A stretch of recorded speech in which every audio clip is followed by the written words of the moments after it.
Guys, நம்ம தமிழ் இண்டஸ்ட்ரியில acting மட்டும் இல்லாம சொந்தமா ப்ரொடக்ஷன் கம்பெனி வச்சிருக்க அண்ட் நியூவா ஸ்டார்ட் பண்ணிருக்க வளர்ந்து வரும் ஒரு 5 ஆக்டர் யார் யாருன்னு பார்க்கலாம். இந்த மாதிரி சினிமா கண்டென்ட்க்கு நம்ம சேனல்ல சப்ஸ்கிரைப் பண்ணிக்கோங்க.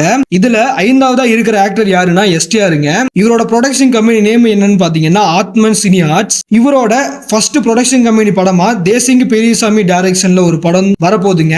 அடுத்ததா ரவி மோகன் இப்போ லேட்டஸ்டா கிராண்டா ஓபனிங் பண்ணிருக்காரு. கம்பெனி பேர் என்னன்னா ரவி மோகன் ஸ்டுடியோஸ். இந்த ப்ரொடக்ஷன் கம்பெனில இருந்து கார்த்திக் யோகி டைரக்ஷன்ல ரவி மோகன் ஆக்டிங்ல ப்ரோ கொடுங்கிற ஒரு படமும், ரவி மோகன் டைரக்ஷன்ல யோகி பாபு ஆக்டிங்ல ஒரு படமும் வரப்போகுதுங்க.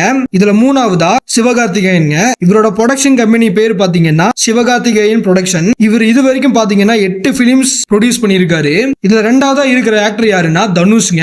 இவரோட ப்ரொடக்ஷன் கம்பெனி நேம் பாத்தீங்கன்னா ஒண்டர்பார் பிலிம்ஸ். இது வரைக்கும் மொத்தமா 9 பிலிம்ஸ் ப்ரொடியூஸ் பண்ணிருக்காரு. இதுல முதலாவதா இருக்கிறது சூர்யாங்க. இவரோட ப்ரொடக்ஷன் கம்பெனி பேர் என்னன்னா 2D என்டர்டைன்மெண்ட். இவர் பாத்தீங்கன்னா இது வரைக்கும் 21 பிலிம்ஸ் ப்ரொடியூஸ் பண்ணிருக்காரு. இந்த 5 ஆக்டர்ஸ்ல உங்களோட ஃபேவரட் ஆக்டர் யாரு?